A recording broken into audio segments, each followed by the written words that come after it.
자, 우리 느헤미야 9장을 한번 같이 펴셔서 어제 이제 8장에 이스라엘 백성들이 이제 예루살렘 그 무너졌던 성을 다 마무리해서 완공을 하고, 또 성만 그런 게 아니라 이미 먼저 성전 수리가 다 마무리가 됐어요. 그래서 이제 새로운 마음으로 하나님 앞에 그 수문 앞 광장에 다 모였습니다. 그때가 언제냐 하면, 그때가 언젠지를 한번 보시자고요. 8장 2절 한번 펴보세요. 일곱째 달 초하루, 그러니까 이제 이 유대인의 달력, 오늘날로 말하면 이게 아마 한 10월 혹은 뭐 10월과 11월 우리 양력으로, 그러니까 오늘날 우리가 지키는 추수감사절기죠. 요때 그 일곱째 달 초하루에 제사장 에스라가 율법책을 가지고 회중들 앞에 다 그 광장에 모여 있는 회중들 앞에 이 에스라가 율법책을 읽어 주기 시작했어요. 그랬더니 그 3절, 8장 3절입니다.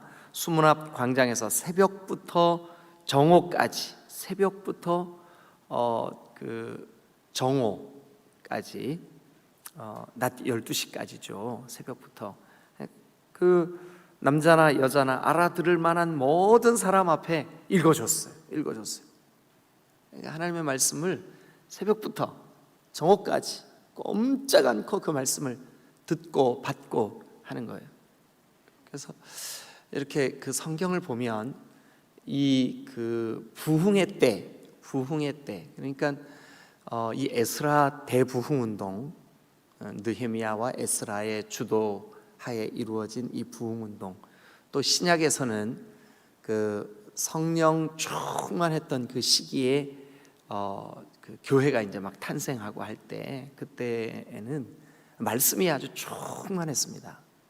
그래서 그 형식적이거나 제한적이지가 않았어요. 그래서 새벽부터 시작된 이 말씀을 일깨우는 이 일이 정오까지 지속된 거죠. 또 초대교회도 보면 그 사도 바울이 그 말씀을 전하는데 막 낮부터 밤늦게까지 이 말씀 전하는 이 시간이 계속됐어요. 유두고라고 하는 청년이 창틀에 앉아가지고 졸 만큼 아주 그런 풍성한 말씀에 그 잠기는 시간들이 있었어요. 근데 그 영적으로 이렇게 풍성한 때일수록 말씀이 풍성했던 것 같아요. 그래서 우리도 이 말씀에 대한 사모함, 이런 것들이 좀 회복돼야 되지 않겠나, 그런 생각이 듭니다. 그래서 이제 3절에 보니까 수문 앞 광장에서 새벽부터 정오까지 남자나 여자나 알아들을 만한 모든 사람 앞에서 읽어줬어요. 그랬더니 뭇 백성은 모든 백성이 이런 뜻이에요. 모든 백성이 그 율법책에 귀를 기울였어요. 귀를 기울이고 그 말씀 앞에 이제 반응하죠.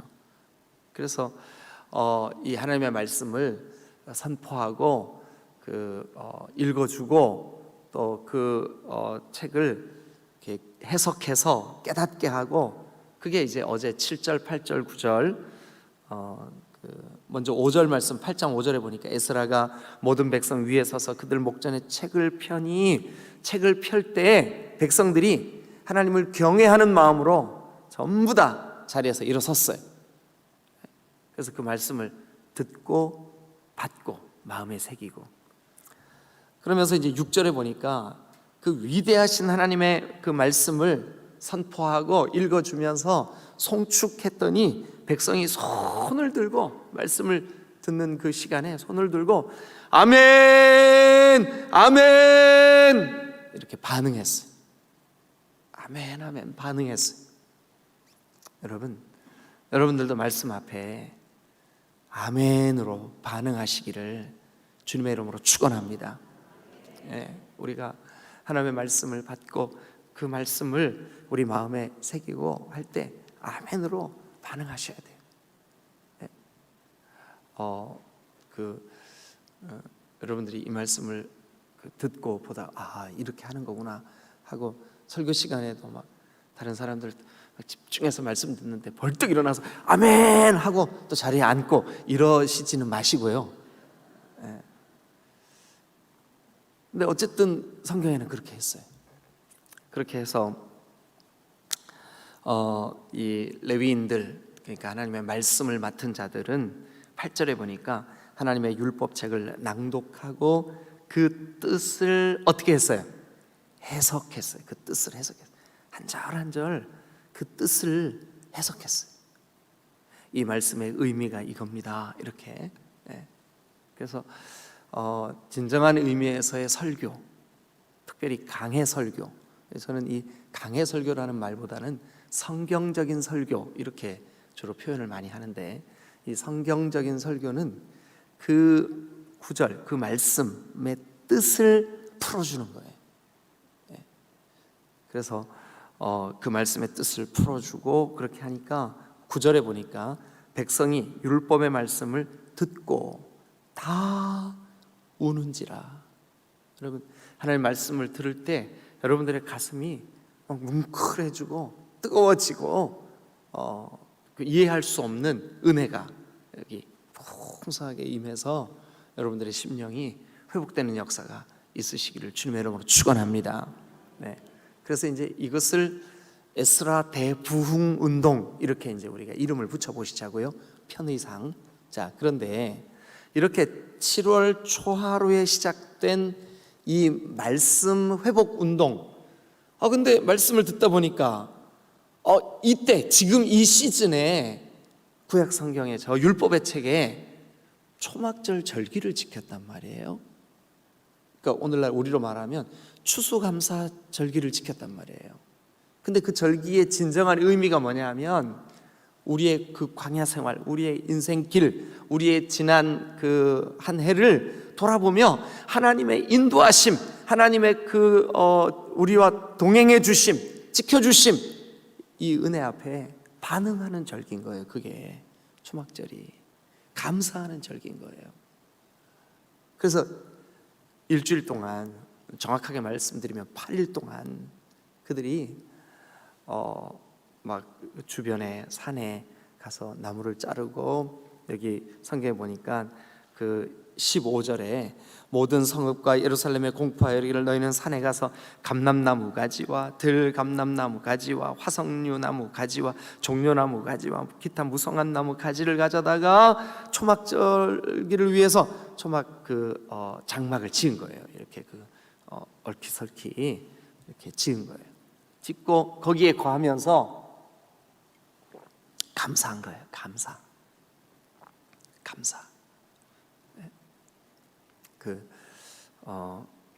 우리 교회 안에 이게 또래인지 아니면 뭐 하여튼 그 같이 좀 간증도 하고 기도도 하고 또 교제도 하고 하려고 그 몇 사람들이 이렇게 모임을 만들었나 봐요. 그래서 그 모임 이름을 뭐라고 할까?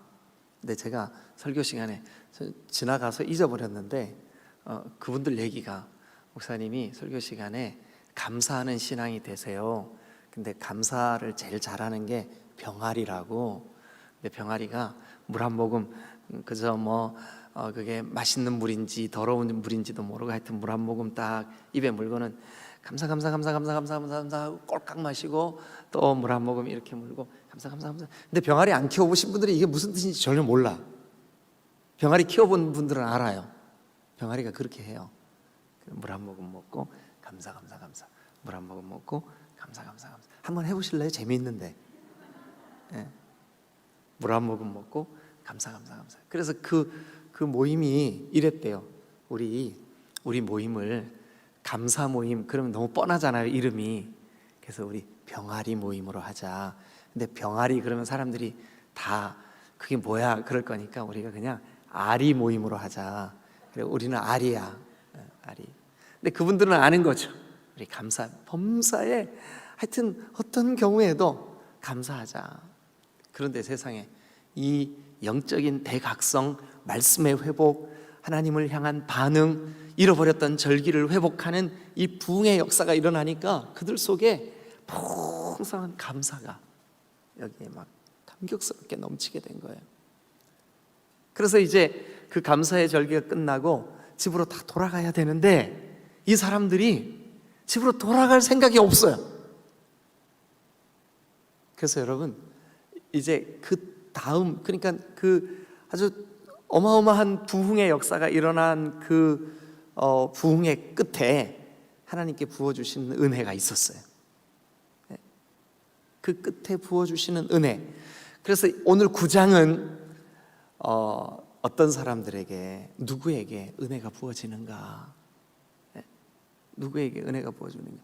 자, 한번 따라 하시죠. 주여, 이 새말에 나에게 은혜를 부어주세요. 새초부터 새말까지 여러분 은혜가 있으시기를 주님의 이름으로 축원합니다. 그런데 2021년이 이제 딸랑 한 주 남았어요. 한 주도 안 남았어요. 이제 며칠 안 남았는데 이 새말에 주님, 나 은혜 아니면 살아갈 수가 없어요. 은혜 아니면 살아갈 수가 없어요. 우리가 방금 불렀던 찬양 가사 너무 은혜롭지 않아요? 주님, 나 은혜 아니면 살아갈 수가 없어요. 주님께서 나에게 은혜 주세요. 그런데 누구에게 은혜가 임할까? 어떤 마음이 있고 어떤 자세가 있고 어떤 태도로 주님을 바라보는 사람에게 은혜가 임할까? 우리 오늘 이 본문을 통해서 그걸 한번 좀 살펴보시죠. 그리고 우리 마음에 새기시자고요. 아, 저런 사람들에게 은혜가 있구나. 나도 그 은혜 안에 거해야 되겠다. 할렐루야. 자, 우리 양옆에 계시는 분들한테 한 번만 더 은혜 안에 거하세요 한번 해주세요. 자, 그러면 9장 1절을 한번 보겠습니다. 우리 다 같이 한번 읽죠. 9장 1절입니다. 시작. 그날 24날에 이스라엘 자손이 다 모여 금식하며 붉은 베옷을 입고 티끌을 물베었으며. 자, 그러면 그달 24날, 24, 그러니까 그달 24일인 거죠, 그죠? 예. 근데 그달 언제부터 모이기 시작했어, 이 사람들이? 아까 8장에서 봤는데 초하루잖아요, 초하루.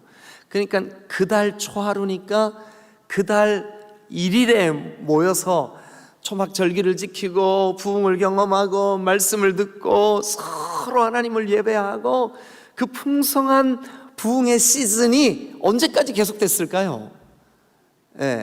다니엘 기도회처럼 20날, 20하루, 22이틀, 24흘, 24날까지 계속된 거예요. 24날까지. 그러니까 24날까지 이 사람들이 예루살렘을 떠나지 않았어요. 그런데 그 24날까지 누가 거기에 계속 지속적으로 머물러 있었나 한번 볼까요? 그달 24날에 이스라엘 자손이 다 모여 아직 그 예루살렘 광장에, 예루살렘 수문 앞 광장에, 예루살렘 성전 앞에, 예루살렘 그들의 그 무너졌던 성곽을 재건한 그들의 손길 앞에 모여 있는 거죠. 여러분, 그 자리를 떠나지 않고 모여 있는 이 사람들이 누굴까요? 이 사람들. 자, 그달 24날에 이스라엘 자손이 다 모여 이들은 지금 마음 깊이 하나님, 우리에게 은혜가 필요합니다. 그러니까 은혜에 대한 사모함이 있는 사람들은 다 모인 거예요. 저와 여러분들이 그 성경에다가 다 모여, 거기 동그라미 한번 쳐보면 좋겠어요. 아, 다 모여 있었구나. 20나흘이 됐는데도. 여러분, 우리도 그렇습니다. 은혜를 사모하는 사람, 은혜가 나에게 은혜가 없으면 안 됩니다. 은혜 없으면 살아갈 수가 없습니다. 믿음으로 고백하고 그 은혜로 주님께 나아가기를 원하는 모든 사람들이 지금 여기에 모여 있는 거예요. 여러분, 누구나 은혜가 필요합니다. 누구에게나 은혜가 필요합니다. 그런데 누구에게나 은혜가 필요한데 누구에게나 은혜가 임하는 것은 아닙니다. 누구에게나 은혜가 필요하지만 누구에게나 은혜가 임하는 것은 아닙니다. 그 자리에 모여든 사람, 여기 성경에는 다 모여 이렇게 표현되어 있지만 그 자리에 모여든 사람에게 은혜를 주시는 줄로 믿습니다. 그 자리에 누가 모였을까요? 주님, 나에게 은혜를 주세요 하는 사람. 주여, 나에게 은혜가 필요합니다. 지난 20나흘 동안 하나님이 부어주신 말씀의 회복, 지난 20나흘 동안 하나님이 부어주신 그 은혜를 깨닫게 하신, 그래서 여러분 8장에 우리가 다시 한번 돌아갔다 오죠. 자, 8장 8절 끝에 보세요. 하나님의 율법책을 낭독하고 그 뜻을 해석하여 백성에게 그 낭독하는 것을 다 깨닫게 하니 깨달은 사람. 그리고 9절, 백성이 율법의 말씀을 듣고 다 우는지라. 그 듣고 우는 사람, 말씀 앞에 반응하는 사람, 그 사람들은 지금 9장 1절 다 모여 있는 줄로 믿습니다. 은혜가 필요합니다. 나에게 은혜를 주세요. 그리고 그 자리를 떠나지 않고 다 모여 있는, 주님, 나에게 은혜가 없으면 안 되겠습니다. 나 은혜가 꼭 필요합니다.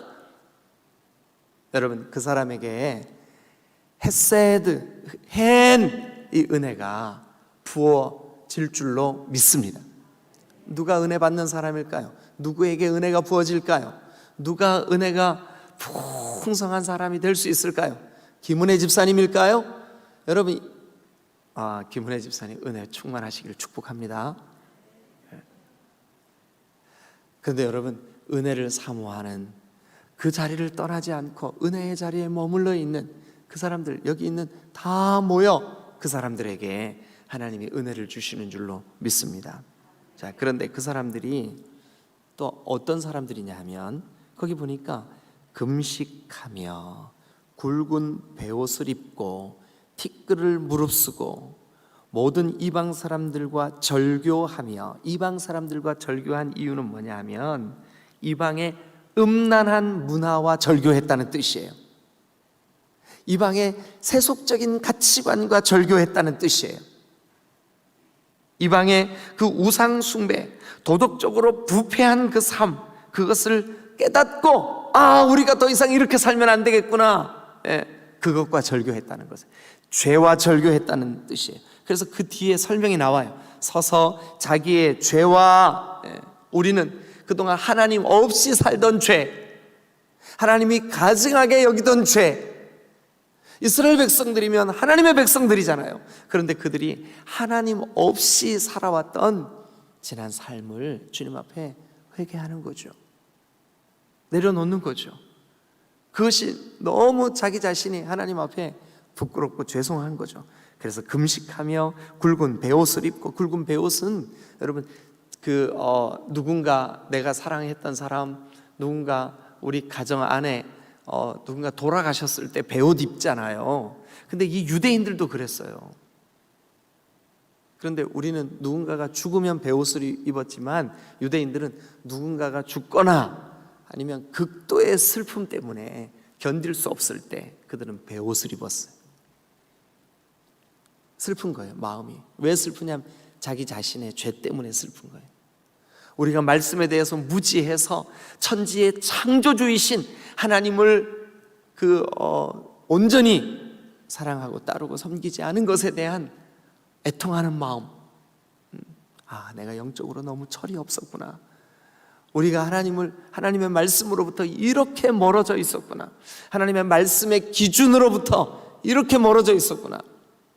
여러분, 요때, 요 느헤미야의 때로부터 약 한 100여 년쯤 전,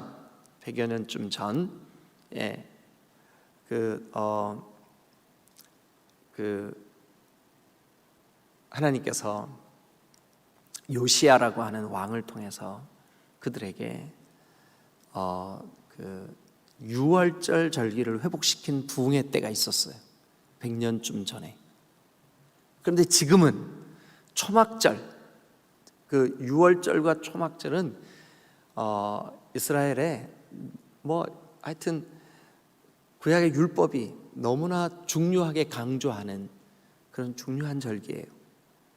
근데 그 절기가 지금 회복되고 있고 말씀이 회복되고 있고 그 말씀이 회복되는 그 현장에 백성들이 우리가 하나님의 말씀을 너무 몰라서 무지해서 말씀의 기준, 말씀의 잣대, 말씀의 그 교훈대로 살지 못하고 저 세속적인 가치관, 이방의 우상, 저 이방 문화에 우리가 물들어서 이렇게 살아왔습니다 하고 슬퍼하고 애통했어요. 회개하고 자복했어요. 그래서 2절 끝에 보면 이렇게 돼 있어요. 자기의 죄와 조상들의 허물을 자복하고, 누구에게 은혜가 임하냐 하면 자기의 죄를 깨닫는 사람, 자복하는 사람에게 은혜가 임하는 줄로 믿습니다. 모든 시대의 공통점이에요. 부흥이 임할 때는 언제나 요시야 왕 때도, 지금 이때도, 초대교회 성도들 때도, 또 저 개혁운동이 일어나가지고 종교개혁이 일어날 때도, 우리나라에도 대각성운동, 평양 대부흥이 일어날 때 공통점이 있어요. 모든 부흥의 때, 모든 은혜의 때의 공통점이 뭐냐 하면 죄에 대한 각성이에요. 나의 이 부끄러움에 대한, 나의 이 하나님의 기준으로부터 너무 동떨어져 있는 삶에 대한 애통하는 마음. 그래서 개인의 부흥의 때든 공동체, 우리 디딤돌교회도 새로운 부흥의 역사가 시작되면 반드시 우리 안에 죄에 대한 각성이 일어나게 돼 있어요. 우리가 이렇게 하나님의 말씀의 기준으로부터 멀어져 있었구나 라고 하는 게 깨달아지게 돼 있어요. 2절을 우리가 다시 한번 말씀을 정리해서 읽어보겠습니다. 자, 시작. 모든 이방 사람들과 절교하고 서서 자기의 죄와 조상들의 허물을 자복하고. 자, 누구에게 은혜가 임할까요? 자기의 죄와 조상들의 허물, 우리의 잘못을 슬퍼하고 애통하는 사람에게 은혜가 임할 줄로 믿습니다. 자기의 죄를 슬퍼하고 애통하는 사람, 누구에게 은혜가 임할까요? 주님, 나에게 은혜가 필요합니다 하고 모여든 그 사람 함께 모여 주님, 나에게 은혜가 필요합니다. 은혜 없이는 살아갈 수가 없습니다. 은혜 아니면 살아갈 수가 없습니다. 주님, 나에게 은혜 주세요 하는 사람에게 하나님 은혜 부어주십니다. 누구에게 은혜가 부어질까요? 누구에게 하나님께서 은혜를 주실까요? 자기에 대해서 자복하고 회개하는 사람, 그 사람에게 은혜가 부어질 줄로 믿습니다. 할렐루야. 자, 그래서 이제 3절 보죠. 3절, 은혜의 때, 그 부흥의 때 어떤 일이 벌어졌을까요? 3절 다 같이 읽겠습니다. 시작. 이날에 낮 4분의 1은 그 제자리에서 서서 그들의 하나님 여호와의 율법책을 낭독하고 낮 4분의 1은 죄를 자복하며 그들의 하나님 여호와께 경배하는데. 자, 거기 보니까 이날, 그러니까 그 부흥의 날, 그 감동스럽고 감격스러운 각 사람을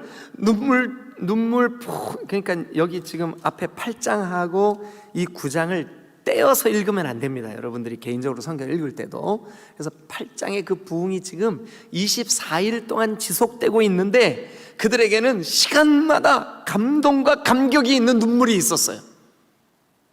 근데 그들이 지금 24일 동안 어떻게 했냐면 이날에 낮 4분의 1, 이 낮 4분의 1은 그러니까 그냥 여러분들의 그냥 그 개념 속에 이렇게 정리를 해 놓으시면 좋아요.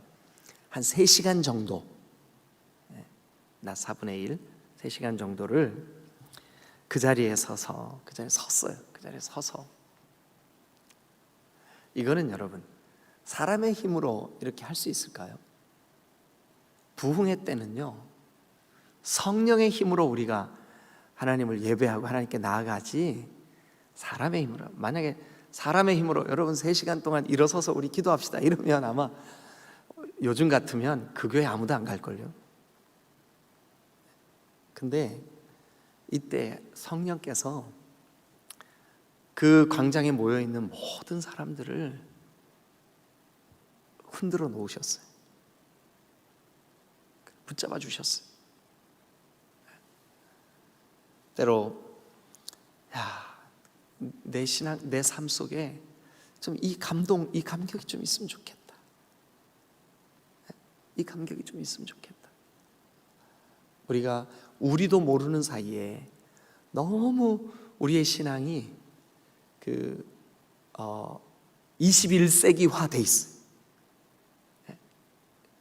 근데 우리가 다시 성경으로 돌아가고 성경적인 부흥의 그 은혜를 사모하는 우리가 되면 참 좋겠다.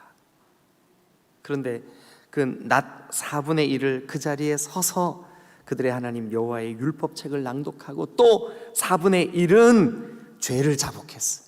죄를 자복. 그러니까 그 낮 4분의 1, 한 3시간 정도는 말씀을 들었어요. 계속 말씀을 들었어요. 그리고 4분의 1 정도는 그 말씀 가지고 확 부르짖어 기도했어요. 우리도 이 새벽에 그랬으면 좋겠어요. 이 새벽에 여러분 출근해야 되고 그래서 제가 막 낮 4분의 1 막 3시간 동안 설교하기는 어려울 것 같아요. 그죠? 예. 그래서 짧게 엄청 절제하거든요. 예. 아실란가 모르겠지만, 근데 우리가 만약에 30분 설교 들었다 그러면 우리가 마음으로 작정해서 30분은, 그러니까 여기도 보니까 낮 4분의 1을 그 책을, 율법책을 낭독해서 듣고 또 낮 4분의 1, 그러니까 그 들은 시간만큼 뭐 했을까요? 자복하며 여호와께 경배하고 기도하는 시간을 가졌어요. 찬양하며 기도하며 찬양하며 기도하며 이렇게 그런 시간을 가졌어요. 여러분 여기에 4분의 1, 4분의 1, 4분의 1 이런 말이 나오잖아요. 그죠? 이게 왜 굳이 이런 표현을 했냐 하면 그들이 전심으로 하나님을 경외했다는 표현 방법이에요. 이게 표현 방법이에요. 여러분 누구에게 은혜가 임할까요? 하나님을 전심으로 경외하는 사람, 하나님을 전심으로 경외하는 사람. 여러분 우리가 정해놓은 어떤 우리의 예배의 틀, 신앙의 틀 이런 데 갇히지 말고 성령이 우리 가운데 마음껏 운행하셔서 그 성령의 운행하심을 경외하고 사모하는 그 사람에게 은혜가 임할 줄로 믿습니다. 오늘 여기까지 할게요.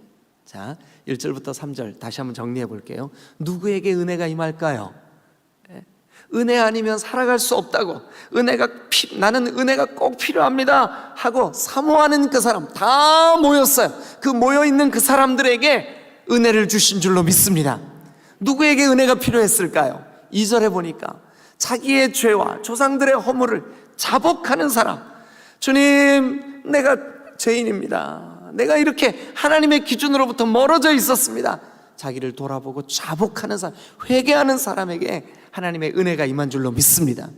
누구에게 은혜가 임했을까요? 낮 4분의 1 동안 말씀을 듣고 낮 4분의 1 동안 하나님 앞에 간절히 그 말씀을 가지고 기도했던 그 사람들, 하나님을 경외하는 사람에게 하나님의 은혜가 임한 줄로 믿습니다. 여러분들도 새벽 시간에 오셔서 말씀을 듣고 그 들은 말씀을 그대로 기도 제목으로 주님 앞에 기도하세요. 하나님, 나야말로 정말 은혜 없으면 살아갈 수가 없습니다. 나 은혜 주세요. 주님 은혜 주세요. 할렐루야, 할렐루야. 여러분 오늘 들은 말씀이 곧바로 기도 제목이 되시기를 주님의 이름으로 축원합니다. 그래야 우리의 기도가 풍성해져요. 그래야 우리의 기도가 풍성해져요. 우리 오늘 이 한 날이 성탄절의 이 하루가 정말 전심으로 우리가 함께 모이고 또 함께 주님 앞에 자복하고 함께 그 주님을 경외함으로 내가 주를 경외함으로 주님 앞에 홀로 섭니다. 찬양 받으시기 합당한 거룩하신 주님. 여러분 우리 은혜를 사모하는 2021년에 남은 이 시간들이 되시기를 주님의 이름으로 축원합니다. 기도하시겠습니다.